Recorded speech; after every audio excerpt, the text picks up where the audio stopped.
Let's welcome via Zoom a member of the Dr Rubusana ANCYL Youth League leader, Ondela Sokomani. A very good afternoon to you. Good to see you again. Thanks for joining us. Thank you very much. Nice seeing you as well, and good afternoon to your viewers as well. Yeah, we've been seeing, your grouping and this regalia that you have. I see you have the scarf on now. Talk to us about what you're calling, what's been called the Taliban group. What does it represent? What is it about? And it seems as though, this conference, there was quite a bit of victory for you this time around. Talk to us about the Taliban grouping.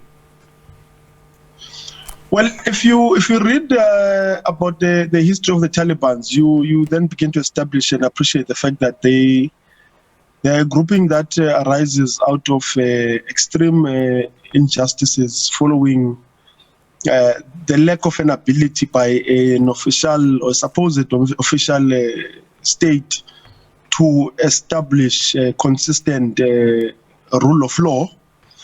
Following the Afghan war that took place from 1978 till 1992.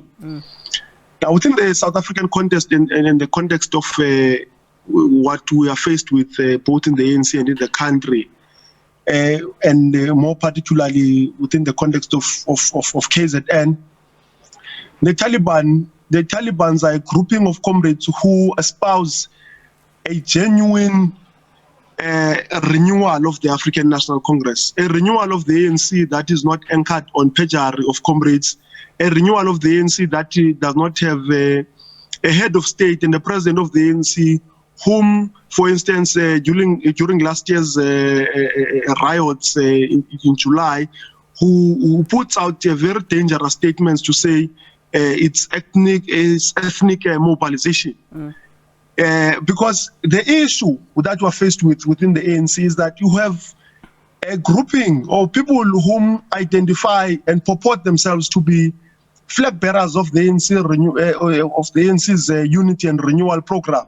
Yet, if you zoom closer to them, they are the most unscrupulous characters, and that is the type of the injustice. If you are to then want to understand what necessitates the grouping or the establishment of the so-called Talibans within the KZN context, that we ought not to have a situation where we're led at the top of the ANC by a volunteer in chief who then, when there are challenges, identifies that there are ethnic mobilizations, yet there are underlying social injustices, matters of inequality, socio-economic injustice that must be dealt with, but it chooses to abdicate his responsibility by wanting to reduce the entire, or rather the whole spectrum of the challenges that we're faced with to that.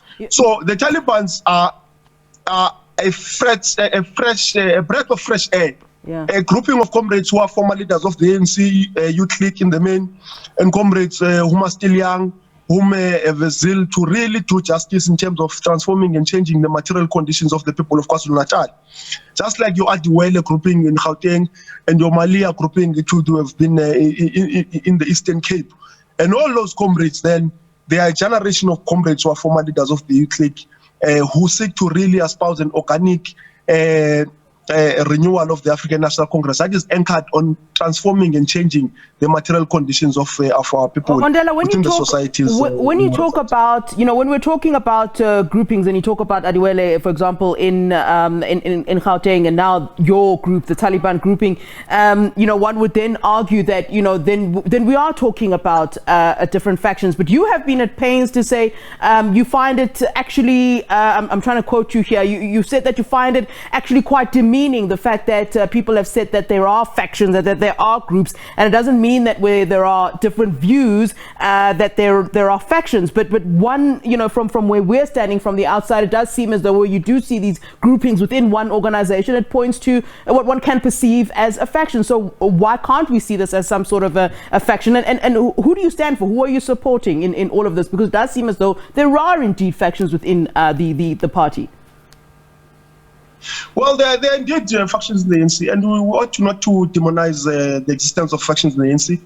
The only thing that we ought to do, and that we constantly do, is to call out and stand against any establishment of a faction that does not reflect, or that rather is not anchored on ideological perspective, or rather the execution of strategy and tactics of the ANC. So there's always been an appreciation within the politics of the Congress movement that factions exist within the ANC and the broader mass democratic movement.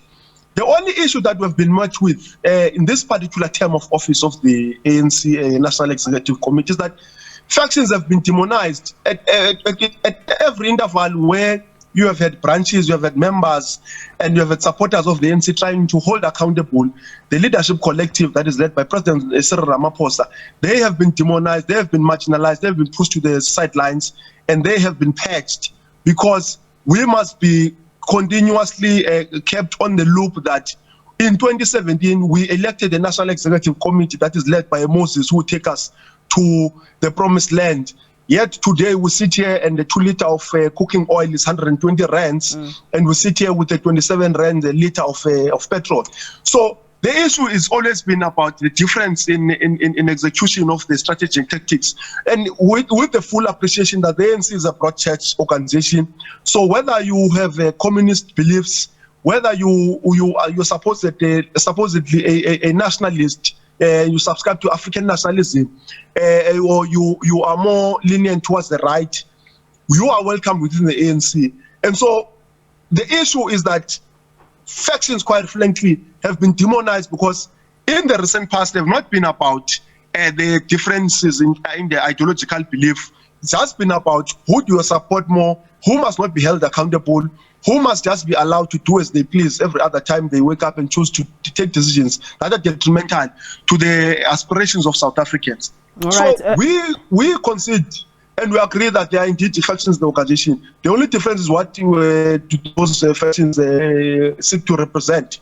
Yeah, I'm not sure you answered the other part of my question, so maybe I'll just ask it in a different way, and maybe well, just let me I'm going to be direct. No, it's okay. Let me be direct about it then. Let's talk about today. Let's talk on today's issue. Of course, we've been hearing President Cyril Ramaphosa may or may not speak. Now, the latest that President Cyril Ramaphosa is indeed going to, be addressing the conference. Where does the Taliban group stand on that? Do you believe, or do you want President Cyril Ramaphosa to, in fact, address the conference today, or you're not in support of that? Where are you exactly? And I think that's a simple question. President Ramaphosa must come and address members of the ANC in the KwaZulu-Natal provincial conference. He's a president of the African National Congress. He's not a president of conferences that are perceived, or that he may believe that are constituted by a majority or a favorable number of delegates that are in support of his second-term ambitions. As a leader of the organization, he ought to rise to the occasion and come and address the conference as previously scheduled. He's the president of the ANC. If delegates of conference decide to hold him accountable and have questions in relation to certain matters pertaining to his leadership, he ought then to respond and be held accountable as a leader of the organization. He can't abdicate his responsibility. We don't encourage that he then considers wanting to be a leader that is on the run. President Ramaphosa must come. We support that he must come. We have no issues with him as a person. However, we believe that all volunteers of the ANC, starting with President Ramaphosa as the volunteer-in-chief of the ANC, must be held accountable in relation to their execution of their volunteering duties. All right, I'm answered. I suppose our viewers are also answered at this point. Thanks very much. Ondela Sokomani, representing the Taliban group, which is a grouping within the ANC, was joining us there via Zoom.